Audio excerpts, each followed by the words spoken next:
नमस्कार, स्वागत है आपका सत्यहिंदी.com पर। मैं हूं नीलू व्यास और एक बार आपके साथ फिर से जुड़ रही हूं आपके पसंदीदा कार्यक्रम सुनिए सच के साथ, जहां पर हम लेकर आते हैं आपके लिए दिन भर की 5 बड़ी खबरों का विश्लेषण।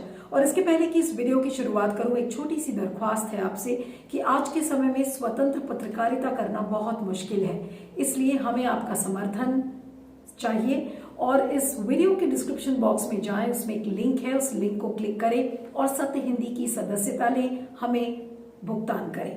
और जी हाँ, सत्य हिंदी का ऐप भी आ चुका है, उसे भी आप डाउनलोड कर सकते हैं। और अगर आपने उसे डाउनलोड नहीं किया है, आपको निष्पक्ष खबरें मिलेंगी और हमें आपका समर्थन मिलेगा। तो चलिए शुरुआत करते हैं सुनिए सच की, क्योंकि आपको जानना चाहिए सच। लेकिन नजर डालते हैं आज की सुर्खियों पर। कोरोना ने पकड़ी रफ्तार, फिर भी रैलियों में जुट रही है भारी भीड़।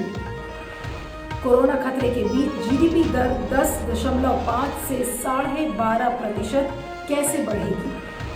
माओवादियों ने कोबरा कमांडो की रिहाई के लिए वार्ताकार मांगे। यूपी में योगी सरकार मनमाने ढंग से लगा रही है एनएसए जैसा सख्त कानून। और तस्लीमा नसरीन के ट्वीट को मोइन अली के पिता ने कहा इस्लामोफोबिक।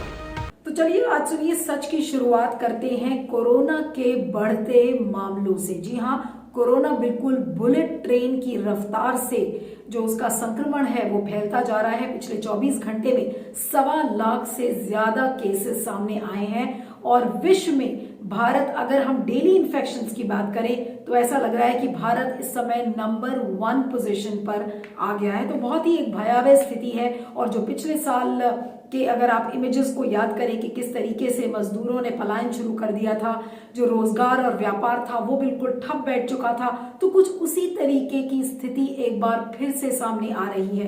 क्योंकि जो मुंबई में लगातार ये खबरें देखने को मिल रही हैं कि जो मजदूर हैं, जो ट्रेन्स हैं, उनमें बुकिंग जा रही है और बिल्कुल ट्रेन्स की बुकिंग्स को लेकर लोग परेशान हैं। क्योंकि इसके पहले कि लॉकडाउन लगे, लोग अपने घरों में वापस जाना चाहते हैं, यानी कि जो माइग्रेंट लेबरर्स हैं वो अब कोई चांस नहीं लेना चाहते। क्योंकि पिछले साल आपको ध्यान होगा कि अचानक से लॉकडाउन का अनाउंसमेंट हुआ था और जिसके बाद जो जितने भी जो श्रमिक मजदूर हैं उनके लिए कितनी परेशानियों का उन्हें सामना झेलना पड़ा था। तो उन परेशानियों का सामना न झेलना पड़े, इस वजह से लोग लॉकडाउन की आहट से ही ऐसा लग रहा है कि अब अपने घरों को पलायन करने की कोशिश कर रहे हैं। अब आपको बता दें कि जो रेहड़ी और पटरी वाले जो लोग हैं, जो छोटे व्यापारी हैं, उनके लिए भी मुश्किलें बढ़ गई हैं। क्योंकि नाइट कर्फ्यूज का अनाउंसमेंट पहले दिल्ली ने किया, उसी तरीके से पंजाब ने किया है और ऐसे तमाम शहर हैं जहां पर नाइट कर्फ्यूज लग गए हैं। और नाइट कर्फ्यू में ये जो डिलीवरी बॉयज हैं और जो छोटे व्यापारी हैं, तो इनका काम बिल्कुल ठप हो गया है। क्योंकि इनकी आवाजाही उसमें काफी परेशानी हो रही है। लेकिन आज आपको बता दें कि आज दिल्ली हाई कोर्ट ने भी एक ऑर्डर दिया है कि अब मास्क पहनना अनिवार्य हो गया है अगर आप गाड़ी में अकेले भी चल रहे हो तो। अब दिल्ली हाई कोर्ट कुछ 4 पिटिशंस थी वकीलों की, उनकी सुनवाई कर रहा था। उसके ऑर्डर को 17 फरवरी को रिजर्व कर दिया गया था और इन लॉयर्स का ये कहना था कि उनसे जबरन मास्क न पहनने पर वसूली की जा रही है। तो उसी मामले पर आज जस्टिस प्रतिभा सिंह की जो सिंगल जज बेंच है, तो उन्होंने फैसला सुनाया कि अगर आप गाड़ी में अकेले भी जा रहे होंगे तो आपके लिए मास्क पहनना जरूरी है। उन्होंने ये भी कहा कि मास्क आपके लिए एक सुरक्षा कवच है, इससे आप दूसरों को भी संक्रमण नहीं फैलाएंगे और आप खुद भी सेफ रहेंगे। जहां तक गाड़ी का सवाल है, गाड़ी को भी एक पब्लिक स्पेस बताया गया है। क्योंकि प्रतिभा सिंह ने ये कहा कि अगर आप किसी ट्रैफिक सिग्नल पे खड़े होते हैं और अगर आप गाड़ी के शीशे को नीचे करते हैं तो आपका संक्रमण फैल सकता है, या बाहर का जो संक्रमण है वो आपको भी इन्फेक्ट कर सकता है। तो इन तमाम ऑब्जर्वेशंस के बीच आज दिल्ली हाई कोर्ट ने तो ये फैसला सुनाया है। लेकिन जो स्थिति है वो बिल्कुल भयावह नजर आ रही है। क्योंकि अलग अलग जगहों से लोगों के मास्क पहनने को लेकर इस तरीके से पुलिस उनकी पिटाई कर रही है, उसके वीडियो वायरल हो रहे हैं। और इसको कि जबरन मास्क नहीं पहनने से लोगों में गुस्सा भी है। और आज इस तरीके के वीडियोस आज वायरल हुए हैं जहां पर पुलिस लोगों को पीट रही है। पुलिस उनको मना कर रही थी कि आप मास्क पहनकर क्यों नहीं निकले, और इस तरीके के ये तमाम वीडियोस वायरल हुए हैं। लेकिन आपको बता दें कि इस बीच बैंगलोर में धारा 144 लगा दी गई है पंजाब के मुख्यमंत्री अमरिंदर सिंह ने जो पॉलिटिकल गैदरिंग्स हैं उन पर बैन लगा दिया, उन पर रोक लगा दिया है। इधर बीच ये भी खबर आ रही है कि गुजरात पुलिस ने पिछले 4 दिनों में लगभग 2.5 करोड़ रुपए की वसूली कर ली है, सिर्फ इसलिए कि लोगों ने मास्क नहीं पहने थे। इसलिए मास्क अगर आप नहीं पहनेंगे तो आपके लिए ये प्रॉब्लम हो सकती है। लेकिन यहाँ पर जो एक सबसे बड़ा सवाल ये है कि मास्क न पहनने को लेकर हाईकोर्ट ऑर्डर करता है, पुलिस चालान करती है और कहती है कि डिजास्टर मैनेजमेंट एक्ट के तहत, एपिडेमिक एक्ट के तहत हम वसूली करेंगे लोगों से। लेकिन जो चुनावी रैलीज हैं, चाहे वो प्रधानमंत्री नरेंद्र मोदी हो या फिर अमित शाह हो, या चुनाव की जो रैलियों में जो हिस्सा लेने लोग आ रहे हैं, अगर आप उनको देख लीजिए तो किसी ने भी मास्क नहीं पहना है। प्रधानमंत्री नरेंद्र मोदी अपने वीडियोज में ये बोलते हैं कि मास्क जरूरी है, 2 गज की दूरी जरूरी है, लेकिन जब वो चुनाव में जाते हैं तो इन बातों को भूल जाते हैं। आप प्रधानमंत्री नरेंद्र मोदी या फिर गृह मंत्री अमित शाह के वीडियोस अगर आप उठा के पिछले 20 दिनों के देख लीजिए तो वो जितनी भी रैलीज में भाषण दे रहे हैं, चाहे प्रधानमंत्री नरेंद्र मोदी हो या फिर अमित शाह हो, उन्होंने अपने एक भी भाषण में मास्क नहीं पहना है। तो आज सवाल ये उठता है कि क्या पुलिस उनका चालान करेगी? क्या पुलिस के पास आज इतनी हिम्मत है कि गृह मंत्री अमित शाह के खिलाफ कोई चालान करे, उनसे सवाल पूछे कि आपने मास्क क्यों नहीं पहना है? आम पब्लिक के लिए आप चालान करते हैं, उसको मारते हैं, धमकाते हैं, पीटते हैं। अगर यहाँ तक कि अगर आम जनता स्कूटर पे जा रही होती है अगर हेलमेट पहनकर, तो उसके अंदर उसको बोला जाता है कि हेलमेट के अंदर आप मास्क पहनिए। लेकिन आज ये सवाल प्रधानमंत्री नरेंद्र मोदी या फिर अमित शाह से नहीं किया जाता। और उससे भी बड़ा सवाल ये है कि क्या चुनावी रैलियों में कोरोना क्या वहां जाने से डरता है? इस पर आपके फीडबैक का मुझे इंतजार रहेगा। मैं आगे चलती हूँ। हमारी दूसरी खबर में जीडीपी को लेकर जिस तरीके से माथापच्ची चल रही है उसके बारे में आपको बताऊंगी। आज जो शक्तिकांता दास है आरबीआई के जो गवर्नर, उन्होंने मॉनेटरी पॉलिसी कमेटी की जो बैठक थी तो उसमें क्या कुछ निकल कर आया है उसके बारे में बताया। उन्होंने कहा कि जो रेपो रेट है वो बिल्कुल वही रहेगा, यानी कि 4% पर रेपो रेट रहेगा, और जो रिवर्स रेपो रेट है वो 3.35% रहेगा, यानी कि उसको बदला नहीं गया है।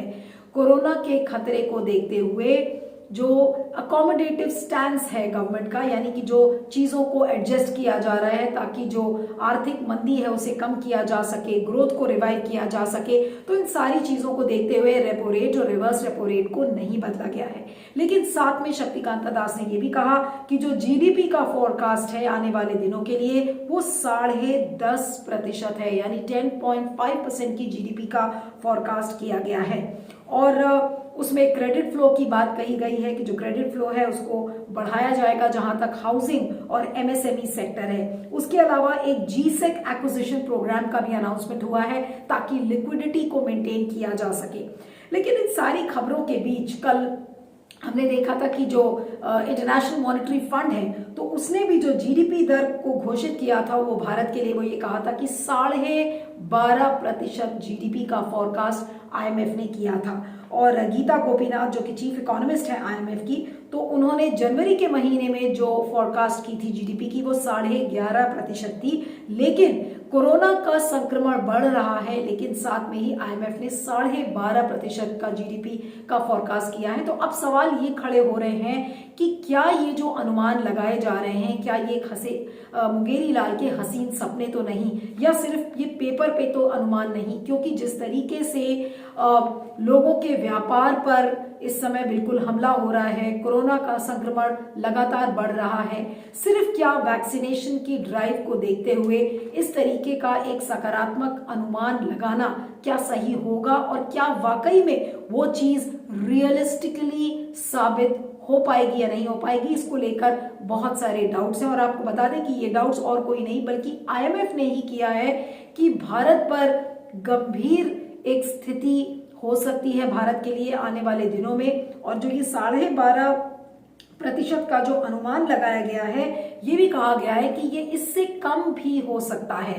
तो बहुत ज्यादा खुश होने की जरूरत नहीं है। जो आरबीआई के जो इंटरवेंशंस हैं ये ग्रोथ को रिवाइव जरूर करेंगे। सेंटिमेंट्स का जहां तक सवाल है, जहां तक भावनाओं का सवाल है, एक सकारात्मक सेंटिमेंट को क्रिएट करता है। लेकिन हमें यहां पर बिल्कुल ये नहीं सोचना चाहिए कि ये जो अनाउंसमेंट्स हैं आरबीआई के, इससे जो हमारी जीडीपी है वो 10.5% या 12.5% ही होगी, इससे कम भी हो सकती है, ऐसा कहना है आईएमएफ का।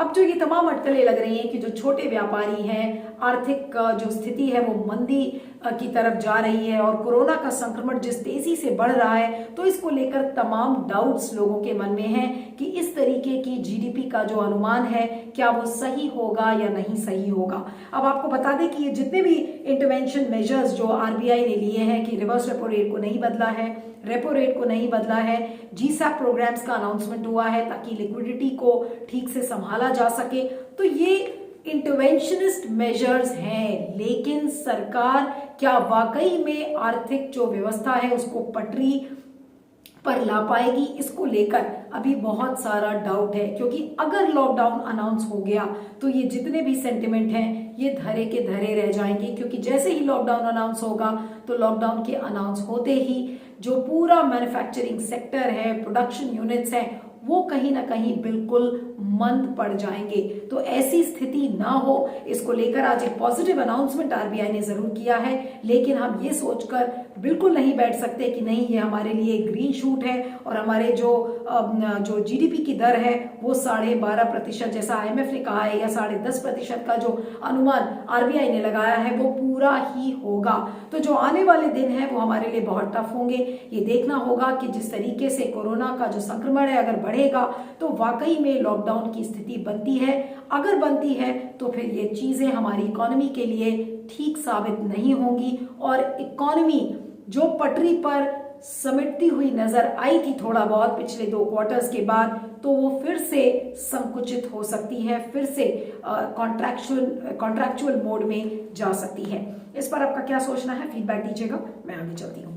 अब बात करते हैं छत्तीसगढ़ में जो माओवादी हमला हुआ था उसके बारे में। आपको ध्यान होगा कि शनिवार को बीजापुर और सुकमा बॉर्डर पर छत्तीसगढ़ के वहां पर एक मुठभेड़ हुई थी जिसमें कि 24 जवान शहीद हो गए थे, 31 घायल हुए थे और उसमें यह भी एक खबर आ रही थी कि उसमें एक कोबरा यूनिट का जो कमांडो है वो गायब है। और उसी को लेकर आज की खबरें सामने आई हैं क्योंकि माओवादियों ने सरकार से ये कहा है कि ये जो कोबरा यूनिट का जो कमांडर था जिसका नाम था राकेश्वर सिंह, जम्मू का रहने वाला था, वो उनकी कस्टडी में है और उसको कस्टडी से छुड़ाने के लिए सरकार को वार्ताकार को नियुक्त करना चाहिए, ऐसा माओवादियों ने कहा है।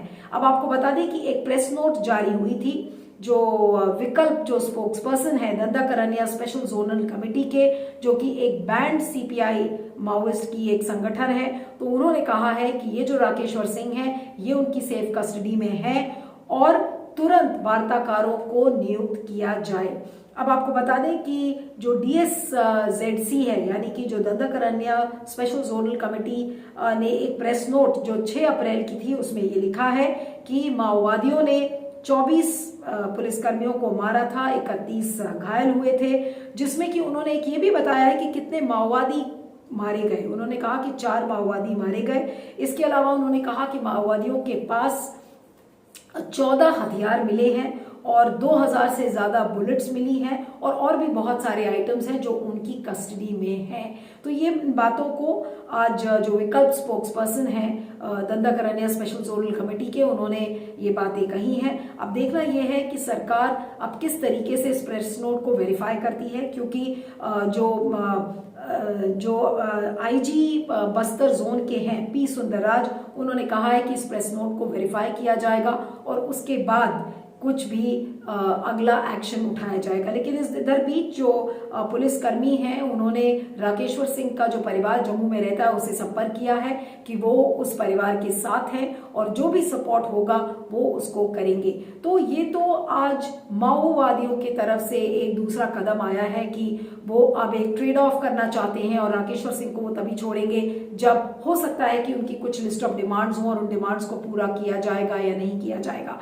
लेकिन आज एक बार फिर से जो सरकार की रणनीति है माओवादियों को निपटने में, वो कहीं ना कहीं विफल होती हुई नजर आ रही है। और ये दिखता है कि जो माओवादी हैं वो आज भी जो हमारे पुलिसकर्मी हैं उनसे ज्यादा प्रशिक्षित हैं, उनसे ज्यादा जो टैक्टिकली और स्ट्रेटेजिकली ज्यादा इक्विप्ड है। लेकिन सवाल ये उठता है कि ये पहली बार नहीं है कि बीजापुर और सुकमा इलाके में माओवादी हमला हुआ है। इसके पहले भी कई बार जो सुरक्षा कर्मियों की बटालियन है वो जंगलों में गई है कोम्बिंग और सर्च ऑपरेशंस के लिए। लेकिन फिर भी इतने ऑपरेशंस के बाद भी क्या वजह है कि जो हमारे पुलिसकर्मी हैं वो सबक नहीं सीख पाते हैं, और क्यों ऑन फुट ही जाकर ये कोम्बिंग ऑपरेशंस किए जाते हैं। कुछ लोग कहते हैं कि ये जंगल का इलाका है, बहुत बीहड़ जंगल है, वहां पर आप नहीं जा सकते हैं। लेकिन सवाल ये उठता है कि जहां तक टैक्टिक्स का सवाल है, जहां तक स्ट्रैटेजी का सवाल है, उसमें हमारी जो विफलता है, सरकार की ओर से विफलता है, वो आज क्यों सामने नजर आती है। और इतने हमले होने के बाद भी आज जो पुलिसकर्मी है वो अपने आप को स्ट्रैटेजिकली क्यों नहीं माओवादियों की तरह इक्विप कर पाते हैं ताकि माओवादियों को शिकस्त सहनी पड़ सके। तो इन तमाम चीजों को लेकर आज सवाल खड़े होते हैं। लेकिन अब देखना यह होगा कि सरकार का अगला कदम क्या होगा, उस जो प्रेस नोट को कैसे सरकार वेरीफाई करेगी, क्या जो माओवादियों की तरफ से अगर कोई डिमांड आती है तो उन डिमांड्स को क्या वो मानती है या नहीं मानती। तो इन सारी चीजों पर हमारी निगाहें टिकी होंगी। लेकिन फिलहाल जो ये सुकमा और बीजापुर में जो ये हमला हुआ है, ये सरकार का इंटेलिजेंस फेलियर, सरकार की स्ट्रैटेजिक फेलियर, सरकार की रणनीतिक फेलियर या टैक्टिकल फेलियर अगर आप कह लीजिए, तो वो आज सामने नजर आई है। अमित शाह जो गृह मंत्री हैं वो जगदलपुर में गए थे और उन्होंने कहा कि नहीं, अब हम इस कोम्बिंग ऑपरेशन को और तेज करेंगे और माओवादियों को मुंह तोड़ जवाब देंगे क्योंकि वो एक इंटरनल सिक्योरिटी थ्रेट है। लेकिन बात यह है कि जब तक सरकार अपनी रणनीति को, अपनी स्ट्रैटेजी को, अपनी टैक्टिक्स को नहीं सुधारेगी तो इन तमाम तरीके के कोम्बिंग ऑपरेशंस हमेशा शायद विफल ही नजर आएंगे। इस पर आपका क्या फीडबैक है जरूर बताइएगा। मैं आगे चलती हूँ। अब बात करते हैं इंडियन एक्सप्रेस के पड़ताल की, जिसमें कि ये बताया जा रहा है कि किस तरीके से उत्तर प्रदेश की जो योगी सरकार है वो नेशनल सिक्योरिटी एक्ट का दुरुपयोग कर रही है।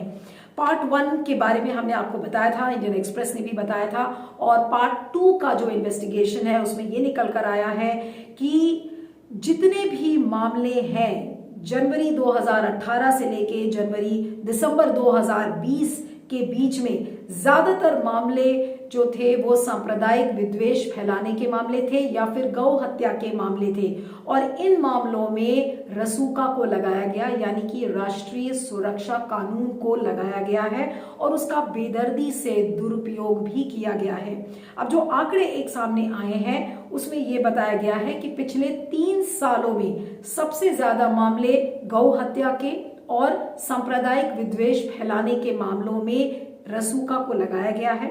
120 मामलों में 61 ऐसे केसेस हैं जो कि काउ स्लॉटर और कम्युनल वायलेंस से रिलेटेड हैं। अब आपको बता दें कि ये जो तमाम मामले थे, कोर्ट के रिकॉर्ड्स ये बताते हैं कि 50 ऐसी हेबियस कॉर्पस पिटिशंस को फाइल किया गया था जिसको इलाहाबाद हाई कोर्ट ने खारिज कर दिया, बिल्कुल स्ट्राइक डाउन कर दिया।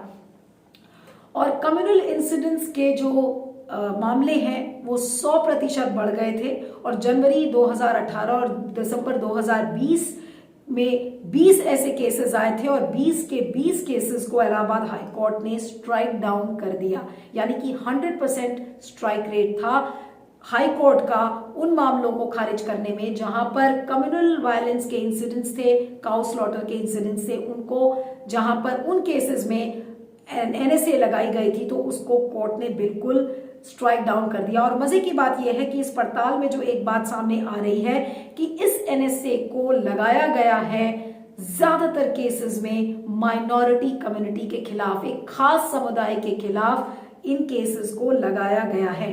अब आपको बता दें कि जो पार्ट 1 का जो इन्वेस्टिगेशन था उसका जवाब देने के लिए एक यूपी सरकार के स्पोक्स पर्सन है जिन्होंने एक अपना ब्यौरा दिया है, क्योंकि आपको बता दें कि जो चीफ सेक्रेटरी हैं यूपी के आर के तिवारी, उनको कुछ सवालों के साथ, कुछ क्वेश्चनर के साथ इंडियन एक्सप्रेस ने कुछ क्वेश्चंस भेजे थे। तो उसी के जवाब में जो यूपी के प्रवक्ता हैं उन्होंने अपना ब्यौरा दिया है, और वो भी ब्यौरा कुछ गलत सा साबित हो रहा है, क्योंकि उस ब्यौरे में उन्होंने ये कहा है कि एनएसए को इन्वोक किया गया था 534 केसेस में से, जिसमें कि 106 मामले को वापस ले लिया गया एडवाइजरी बोर्ड की सलाह पर, और 50 केसेस को हाई कोर्ट ने खारिज कर दिया। लेकिन जो इंडियन एक्सप्रेस की जो इन्वेस्टिगेशन है वो साफ साफ तौर पर, कल भी ये हमने आपको बताया था कि ये जो 120 मामले हैं उसमें से 94 केसेस को खारिज कर दिया गया, यानी कि ये इंफॉर्मेशन कोई पुख्ता इंफॉर्मेशन यूपी की सरकार ने नहीं दी है। लेकिन अब एक दूसरी जो चीज सामने निकल कर आती है वो ये है कि एनएसए को जो कम्युनल इंसिडेंट्स के लिए इन्वोक किया गया है, जिसमें कि 6 केसेस ऐसे हैं जहां पर डीएम ने बिल्कुल कट एंड पेस्ट कर दिया है, एफआईआर को बिल्कुल बिना देखे दर्ज किया गया है। 4 ऐसे केसेस हैं जहां पर एफआईआर ऐसे मामलों में दर्ज हुई है जहां पर आरोपी के बारे में कुछ पता ही नहीं कि कौन आरोपी है और एनएसए लगा दिया गया है।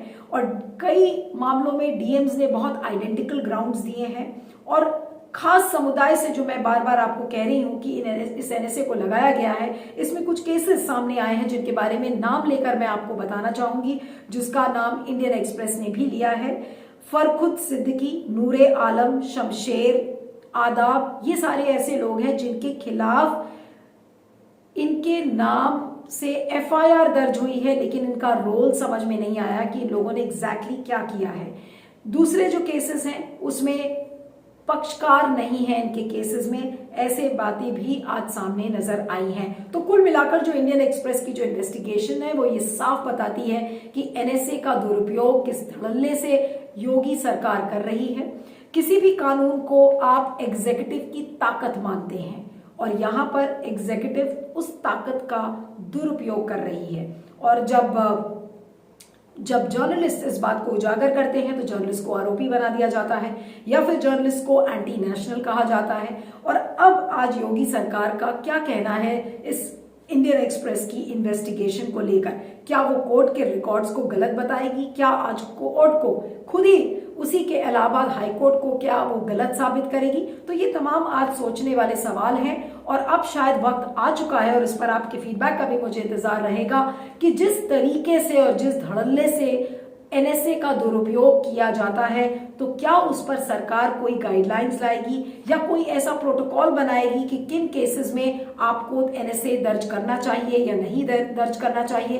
काउ स्लॉटर जैसे मामले हैं, सांप्रदायिक विद्वेष फैलाने के मामले हैं, वहां पर आप बिना देखे, चाहे वो डीएम्स हो चाहे पुलिसकर्मी हो, वो केसेस एनएसए का लगा देते हैं, और उसके बाद महीनों लोग जेल में सड़ते हैं। तो आज इस पर सोचने और विचारने की बात है, और सरकार इसको लेकर कोई कमेटी का गठन करती है, नहीं गठन करती? क्या केंद्र सरकार योगी सरकार से इस बात को पूछेगी कि किस तरीके से आपने माइनॉरिटी कम्युनिटी के खिलाफ इस तरीके से आपने एनएसए के केसेस लगाए? तो ये तमाम अब देखने वाली बातें हैं, लेकिन फिलहाल योगी सरकार का बिल्कुल पर्दाफाश कर दिया है इंडियन एक्सप्रेस ने, जिसके बारे में हम आपको बता रहे हैं कि एनएसए का दुरुपयोग योगी सरकार सिर्फ माइनॉरिटी कम्युनिटी के लोगों को टारगेट करने के लिए कर रही है, ताकि उनमें भय का माहौल एक जनरेट हो और वो अपने आप को दबा दबा महसूस करें। तो योगी सरकार का पर्दाफाश तो हो चुका है, लेकिन क्या केंद्र सरकार आज योगी जी से पूछताछ करेगी? और क्या एनएसए के दुरुपयोग को लेकर क्या केंद्र सरकार सीरियसली विचार करेगी कि एनएसए, हम बिल्कुल at the flash of an incident जब हम एनएसए लगाते हैं तो हमें नहीं लगाना चाहिए? क्या इस पर सोचेगी केंद्र सरकार? इस पर आपके फीडबैक का मुझे इंतजार रहेगा, लेकिन हमें भी ये देखना होगा कि केंद्र सरकार इस पर कोई आगे का स्टेप लेती है या नहीं लेती। आइए अब अगली खबर की ओर चलते हैं।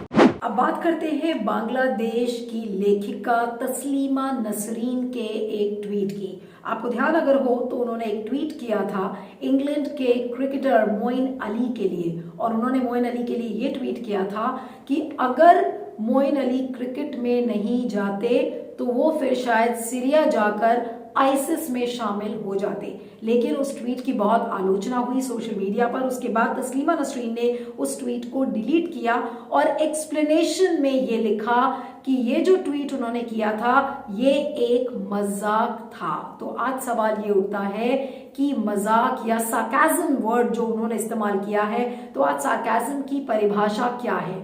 क्या आप एक खास समुदाय के लोगों के खिलाफ इतना घृणित स्टेटमेंट आप लिखेंगी?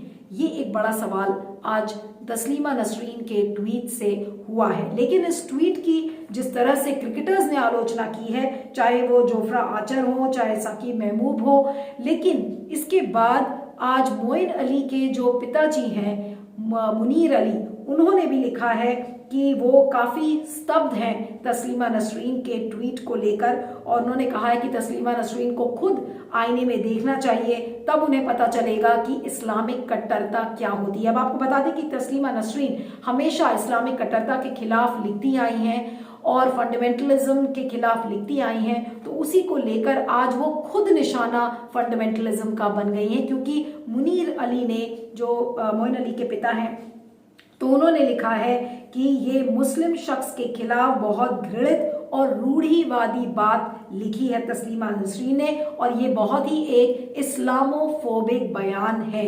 और आज ये तमाम सोशल मीडिया पर फिर से छाया हुआ है। और साथ में मुनीर अली ने यह भी लिखा है तस्लीमा नसरीन के लिए कि जिस शख्स की खुद की इज्जत ना हो वो दूसरों की इज्जत क्या करेगा, और वो इसी स्तर पर गिर सकता है।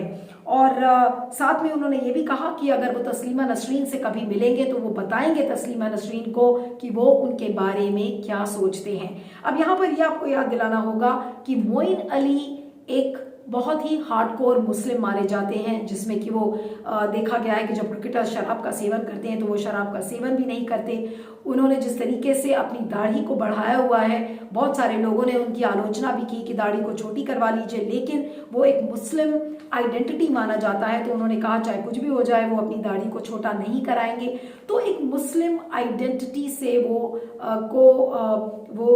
उससे इत्तेफाक रखते हैं, तो उसको लेकर, लेकिन आज कारण समझ में नहीं आया कि तस्लीमा नसरीन ने इस तरीके का घृणित और इस्लामोफोबिक ट्वीट मोइन अली के लिए क्यों किया। क्या तस्लीमा नसरीन को पब्लिसिटी चाहिए थी? और अगर पब्लिसिटी चाहिए थी तो क्या उनको सार्काज्म की परिभाषा नहीं आती थी? लेकिन एक खास समुदाय को टारगेट करना, और सिर्फ इसलिए क्योंकि आप इस्लामिक कट्टरता के खिलाफ हैं, तो ये कितना जायज है? इससे और घृणा फैलती है समाज में, एक बहुत ही एक जहरीला माहौल पनपता है, जिसके खिलाफ खुद तस्लीमा नसरीन लिखती आई हैं। वो इस्लामिक कट्टरता के खिलाफ लिखती आई हैं, तो आज वो एक क्रिकेटर के खिलाफ ये बात कैसे लिख सकती थी, और वो भी मोइन अली के खिलाफ ये बात वो कैसे लिख सकती थी? क्योंकि मोइन अली अपने आप को ब्रिटिशर भी बताते हैं, अपने आप को मुसलमान भी बताते हैं, तो एक ह्यूमैनिटी की एक लार्जर पिक्चर मोइन अली व्यक्त करते हैं। तो उनके खिलाफ इस्लामिक कट्टरता के जो चीजें हैं वो तस्लीमा नसरीन कैसे लिख सकती थी? और उन्होंने जो अपना ट्वीट डिलीट करके ये लिखा कि नहीं वो एक मजाक था, और उन्होंने साथ में तस्लीमा नसरीन ने ये कहा है कि उन्हें इसलिए अपमानित किया जा रहा है सोशल मीडिया पर क्योंकि वो इस्लामिक कट्टरता के खिलाफ लिखती आई हैं। तो आज आयरनी का शब्द मैं इस्तेमाल करूंगी, जैसे उन्होंने सार्काज्म का शब्द इस्तेमाल किया, कि ये आयरनी है कि जिस तरीके से तस्लीमा नसरीन इस्लामिक कट्टरता के खिलाफ बोलती आई हैं, लिखती आई हैं, आज वो खुद उसी मुसलमान जो समुदाय है उसके निशाने पर वो खुद आ गई हैं। तो सवाल ये उठता है कि क्या उन्होंने पब्लिसिटी के लिए किया, और पब्लिसिटी के लिए किया तो क्यों? इस पर आपके फीडबैक का मुझे इंतजार रहेगा। और सुनिए सच की 5 खबरों में इतना ही। आप मुझे ट्विटर पर फॉलो कर सकते हैं, मेरा ट्विटर हैंडल है @neelu317। और चलते चलते आपको याद दिलाना चाहती हूँ कि गूगल प्ले स्टोर से अगर आपने सत्य हिंदी के ऐप को डाउनलोड नहीं किया है तो जरूर कर लीजिएगा। बने रहिएगा सत्य हिंदी पर और देखते रहिएगा सुनिए सच, क्योंकि आपको जानना चाहिए सच। Thank you so much. Satya Hindi का ऐप डाउनलोड करें गूगल प्ले स्टोर पर।